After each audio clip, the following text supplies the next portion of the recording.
الحمدللہ نحمدہ و نصلی علی رسولہ الکریم۔ معزز حاضرین،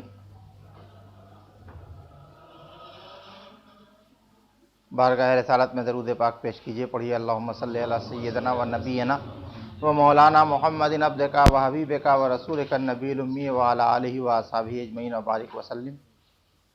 صلاۃ و سلام علیک یا رسول اللہ صلی اللہ علیہ وسلم۔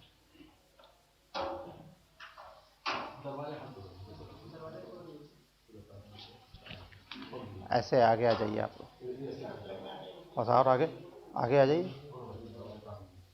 آگے آ جائیے آپ۔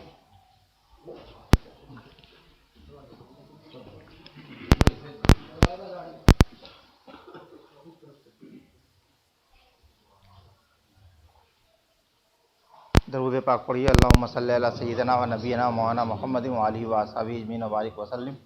صلاۃ و سلام علیک یا رسول اللہ صلی اللہ علیہ وسلم۔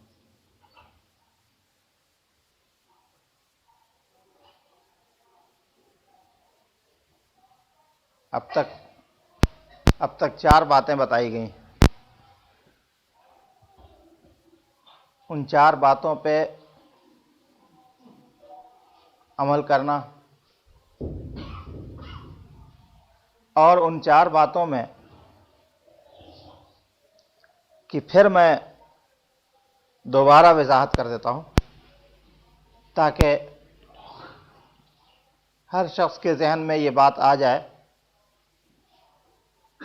کہ اس کو کیا کرنا۔ اس کی وضاحت کے بعد پھر آگے اور بتاؤں گا۔ پہلا کام یہ کرنا ہے کہ عبادت، اور عبادت میں سب سے بڑی عبادت نماز، اس کو اپنے ذہن کی حاضری اور دل کی حضوری کے ساتھ پڑھنا۔ ذہن کہیں اور رہے اور دل کہیں اور رہے، ایسا نہیں ہونا چاہیے۔ کوشش یہ کرنی چاہیے کہ ذہن وہیں موجود رہے نماز کے وقت میں۔ دوسرے یہ کہ رات کو سونے سے پہلے اپنا محاسبہ، شریعت میں اس کو محاسبہ کہتے ہیں، اپنا حساب لگانا۔ محاسبہ، حساب کرنا، اپنا حساب کرنا ہے، اپنے دن بھر کا حساب، جس کا طریقہ میں نے آپ کو بتا دیا پہلے۔ اس کے بعد پھر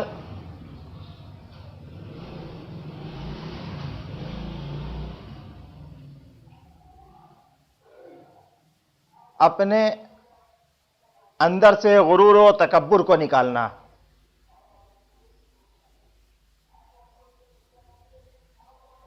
اور آخری یہ کہ اپنے نفس کو قابو کرنا۔ نفس بہکائے تو اس پر دوڑے ہوئے نہیں جانا۔ شیطان تو دشمن ہی ہے، نفس بھی دشمن ہے۔ نفس کی طرف رغبت نہیں کرنی۔ جیسے نفس نے ایک کام بتایا، نفس کا قاعدہ یہ ہے کہ جب ایک کام ہم کر لیتے ہیں اس کے بتائے ہوئے طریقے پر، تو وہ دوسرا کام سپرد کر دیتا۔ پھر سوچتے ہیں کہ اس کو بھی کر لیا جائے۔ ایک گناہ کر لیا، چلو یہ گناہ تو ہو گیا، توبہ کر لیں گے، لیکن ایک دوسرا گناہ سامنے موجود ہوتا، اس کو کر لیتے ہیں، کرنے کے بعد پھر توبہ کر لیں گے۔ پھر تیسرا موجود ہوتا، تو یہ نفس پر قابو نہیں ہوا، ہمارا دل نفس کے قبضے میں چلا گیا، جبکہ نفس ہمارے دل کے قبضے میں ہونا چاہیے۔ اس کے بارے میں آگے بتایا جائے گا کہ 3 چیزیں ہوتی ہیں ہمارے پاس ایک قلب، دوسرے روح، تیسرے نفس۔ سب سے پہلے آدمی کوشش کرتا ہے قلب کو پاکیزہ کیا جائے، یعنی دل کو پاک کیا جائے۔ جب دل پاک ہوتا ہے تو دل کا نور نفس پر پڑتا ہے، نفس قابو میں آنے لگتا ہے، اور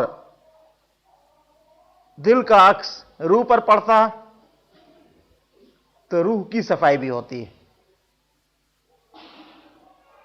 سب سے مشکل کام ہے روح کی پاکیزگی، روح پاک ہو جائے۔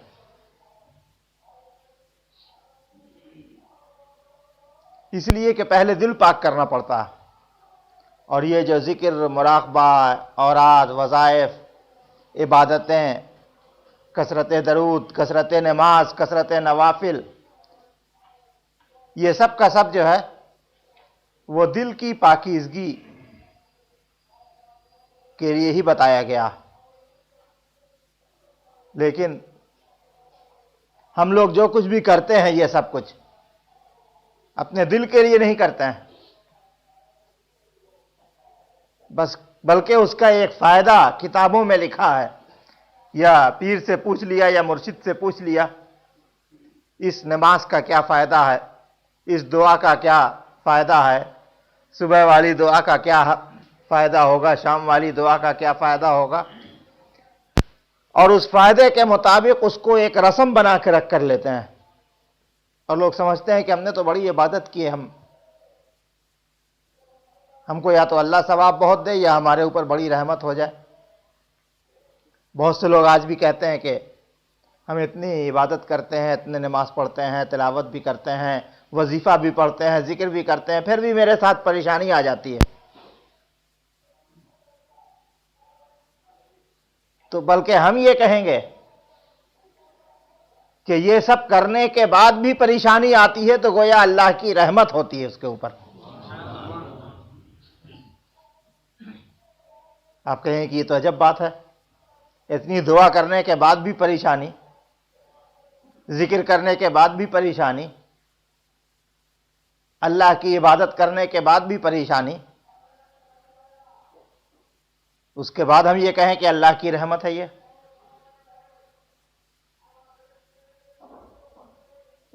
اللہ تبارک و تعالی جس کے اوپر رحم و کرم نہیں کرتا ہے نا، اس کو دنیا کی پریشانیاں نہیں دیتا۔ دنیا کی پریشانیاں یہ دلیل ہے کہ اللہ اس کے اوپر رحمت کر رہا ہے۔ کسی نبی کے بارے میں آپ کے واقعات جو قرآن حکیم میں درج ہیں یا جو آپ نے سنے ہیں علماء کی زبانی حدیثوں کے سے انہوں نے بتایا ہے، کوئی نبی ایسے بتا دیجئے کہ آتے کے ساتھ انہوں نے عیش شروع کر دیا، کسی کو قوم نے ستایا، کسی کو ان کے قبیلے نے ستایا، کسی کو ان کے گھر والوں نے ستایا، کسی کے اوپر تہمت لگائی، کسی کو گھر سے نکال دیا، کسی کو قبیلے سے دور کر دیا، طرح طرح سے اللہ تبارک و تعالی ان کو پریشانی بھی دیتا رہتا ہے، اور وہ اس امتحان میں کامیاب ہوتے رہتے ہیں تو اللہ اور رحمت عطا کر دیتا ہے۔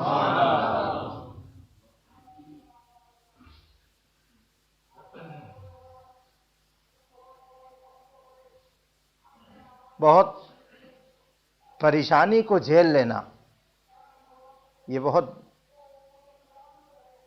بڑی بات ہے، پریشانی پہ صبر کر لینا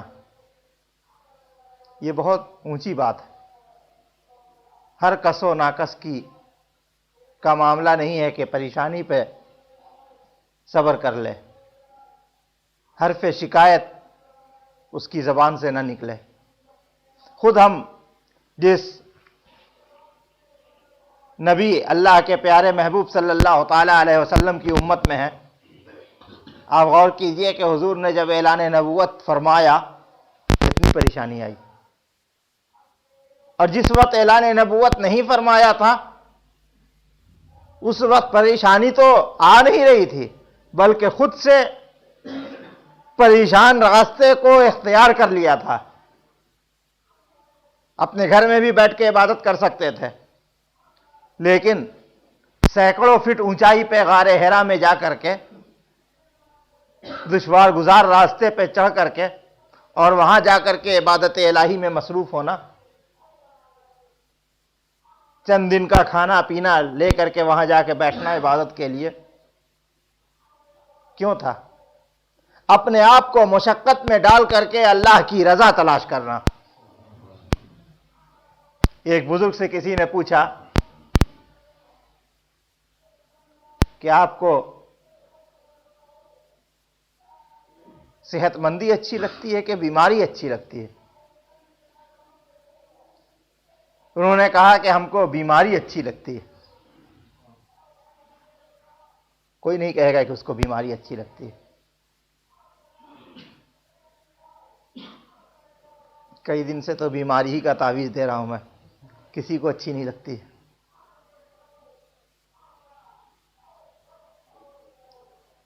ایک بزرگ سے کسی نے پوچھا کہ آپ کو بیماری اچھی لگتی ہے کہ صحت مندی تندرستی اچھی لگتی ہے؟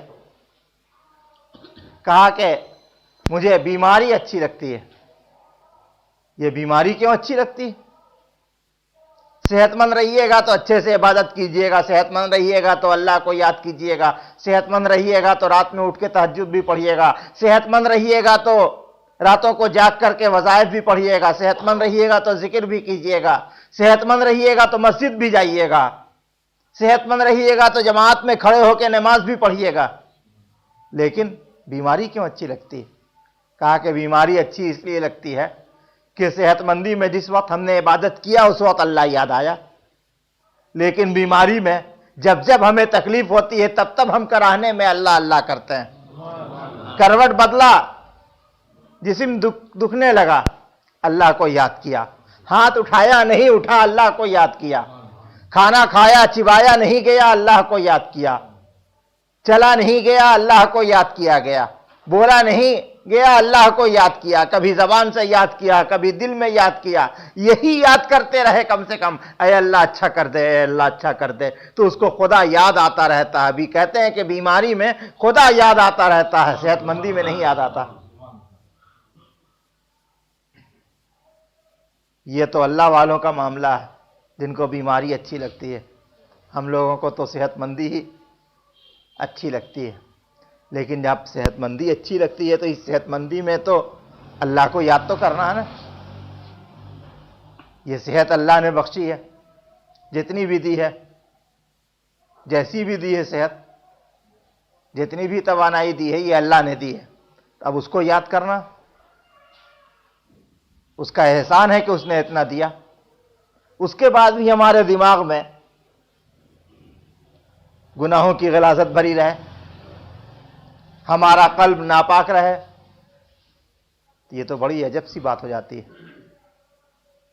اسی لیے بزرگان دین، اولیاء کرام پہلے اپنے دل کی صفائی کرتے ہیں۔ تو دل کی صفائی کے میں سے پہلی صفائی تو اپنے دل و دماغ کی صفائی میں سے پہلی جو ہم نے بتائی کہ اپنے اندر سے، اپنے دل سے غرور کا خیال نکال دے، اپنی برتری کا خیال نکال دے۔ اور اس کے آگے کی بات بھی سن لیجئے کہ جو ہمارے دل کو یاد حق سے غافل کر دے، ہمارے دل پر کدورتیں اور میل جمع کر دے، ہمارے دل کو عبادتوں سے ہٹا کر کے دنیا کی طرف لگا دے، ان میں سے ایک چیز غصہ بھی ہے۔ بہت سے لوگوں کو بہت جلدی غصہ آتا ہے اور بہت زیادہ آتا ہے، تو غصے کا آنا اور غصے میں اپنے آپ کو اوپر قابو نہ رکھ کر کے کسی کو بولنا، کسی کو زود و کوب کرنا، یعنی کسی کی پٹائی کر دینا یا کچھ بھی کرنا، کسی کو گالی دینا، یہ سب غصے کی وجہ سے ہوتا ہے. کسی کو ناحق مارا، اس کا گناہ، وجہ کیا بنا؟ غصہ. کسی کو گالی دی، اس کی وجہ کیا بنا؟ غصہ. کسی کو کے اوپر تہمت لگائی، اس کی وجہ کیا بنا؟ غصہ. کسی سے انتقام لیا، اس کی وجہ کیا بنا؟ غصہ.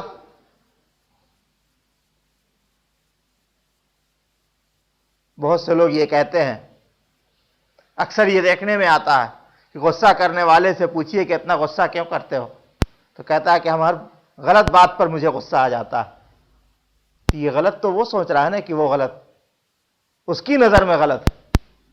اللہ کی نظر میں غلط ہے کہ نہیں ہے؟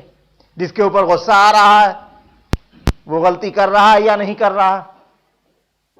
سب سے پہلے تو یہ ہے کہ اس غصے کو فروغ کرنا.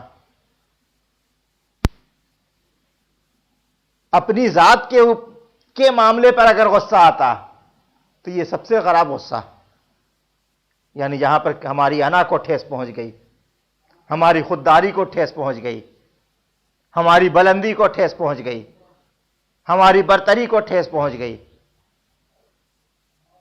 ہم بہت بڑی شخصیت کے مالک ہیں. کسی نے سوچا میں اتنے اونچے عہدے والا ہوں، فلاں آیا اور اس نے مجھے سلام نہیں کیا، فلاں نے ہم سے سیدھے منہ بات نہیں کی، ٹھیک ہے اس کا بدلہ ہم دیں گے. اس نے ایک بار سلام نہیں کیا ہے، ہم اس کو ذلیل کر دیں گے. تو یہ غصے کی وجہ اس کی خودداری، اس کی انا ہوئی، جس کے پیچھے اس کا تکبر چھپا ہوا.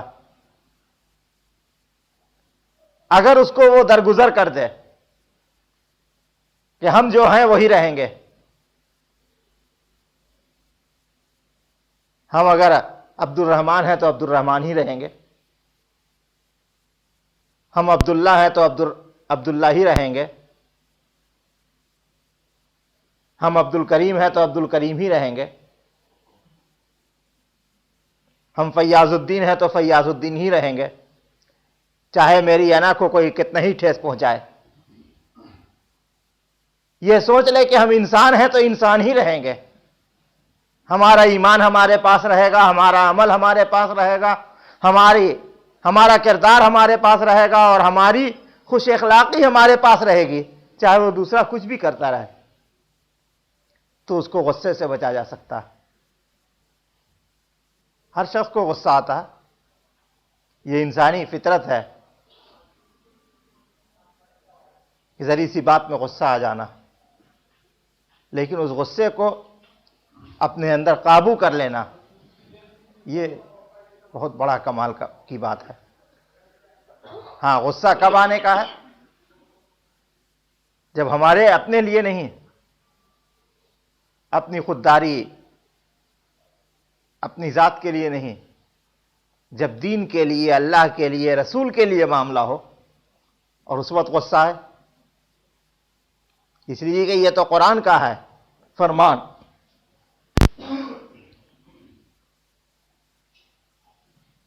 کہ مومن کی صفت ہے. یہ اللہ تبارک و تعالیٰ نے اعلان کیا ہے کہ اشداء علی الکفار ورحماء بینہم،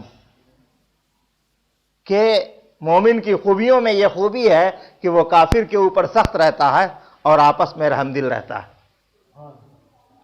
آپس میں غصہ نہیں آنا چاہیے، لیکن آج تو ذرے ذرے سے معاملے پہ غصہ آتا. اگر کسی مسجد کا کوئی صدر ہے، کسی مقتدی نے اس کو ٹوک دیا کہ آپ مسجد کے صدر ہیں اور مسجد میں یہ قالین پھٹ گئی ہے، آپ نے اس کو بدلایا نہیں. اچھا، یہ معمولی سا مقتدی مجھے ٹوکے گا؟ کل استعفیٰ مسجد سے.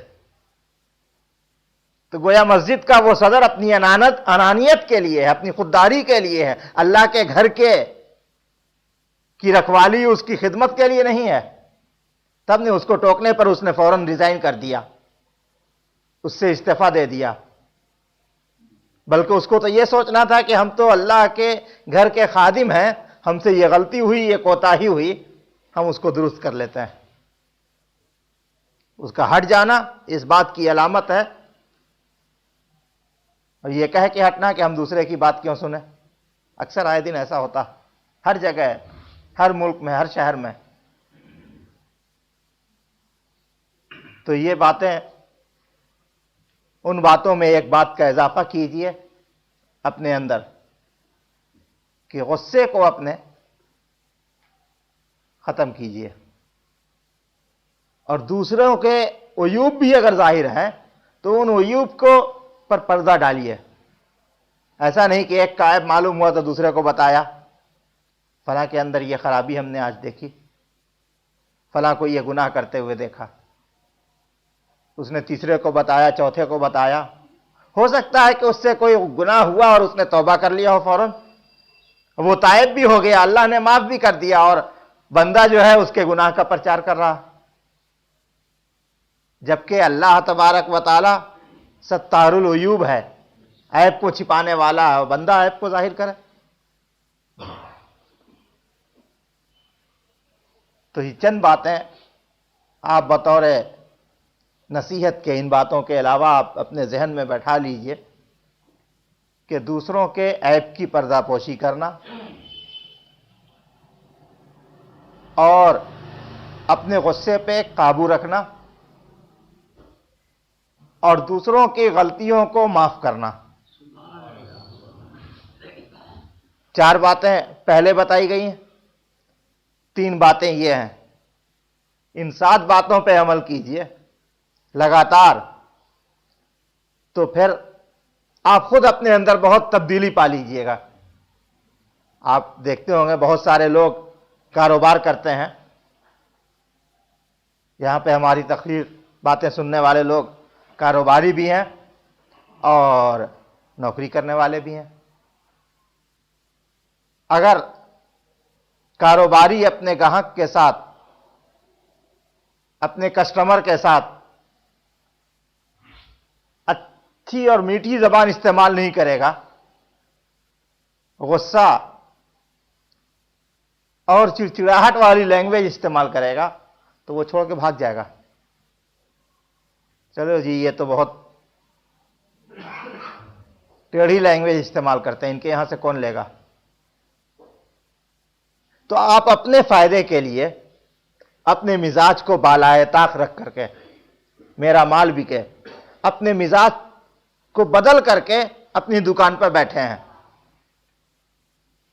تو ویسے ہی اپنے آخرت کے فائدے کے لیے اپنے مزاج کو بدل کر کے لوگوں سے ملیے. دکان کا فائدہ وہ تھا 4 گھنٹے، 5 گھنٹے، 6 گھنٹے کا، اور آخرت کا فائدہ ہے جو ہمیشہ کے لیے.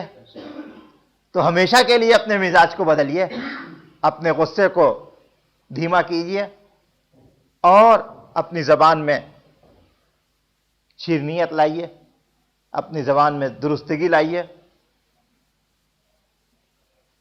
تو اللہ تبارک و تعالی ہمارے دلوں کو بھی پاک کر دے گا، صاف کر دے گا. اور غصہ کرتے رہیں گے، گناہ سے آلودہ ہوتے رہیں گے، غصے میں دوسروں کے اوپر تہمت لگاتے رہیں گے، تو ہمارا دل غلیظ ہوتا رہے گا، ہمارے دل میں گندگی بھرتی رہے گی، اور عبادتیں، ریاضتیں، دعا اور وظائف اس کے ساتھ ساتھ. تو یہ چند باتیں، 4 بات، 4 گفتگو وہ، 3 یہ، 7 باتیں آپ نے سن لی. ہم امید کرتے ہیں کہ اس کے اوپر عمل کر کے اپنی زندگی کو، اپنے طور طریقوں کو بہتر بنا سکیے، اور اپنے قلوب کو پاکیزہ کیجیے، اپنے ذہن کو تابندہ کیجیے، اپنی روح کو جگمگا دیجیے. پھر آگے کی باتیں انشاءاللہ موقع ملتا رہے گا بتائی جائیں گی، تاکہ اور بھی دل کی صفائی، قلب کی نورانیت اور روح کی پاکیزگی آپ کو حاصل ہو. وآخر دعوانا الحمدللہ رب العالمین. ربنا آتنا فی الدنیا حسنۃ وفی الآخرۃ حسنۃ وقنا عذاب النار. اے اللہ ہم تمام لوگوں کے دلوں کو پاک صاف ستھرا فرما دے۔ اے اللہ ہم لوگوں کی عبادتوں کو قبول فرما، نیکیوں کو قبول فرما، ہم لوگوں کے اخلاق کو اچھا بنا دے، ہم لوگوں کے کردار کو اچھا بنا دے، عادتوں کو اچھا بنا دے، آپس میں حسن سلوک کرنے کی عادت کو پیدا فرما۔ اے اللہ اپنے نبی صلی اللہ تعالیٰ علیہ وسلم کے فرمان پہ عمل پیرا ہونے کی توفیق عطا فرما۔ وصلی اللہ تعالیٰ علی خیر خلقہ محمد وآلہ وصحبہ اجمعین برحمتک یا ارحم الراحمین۔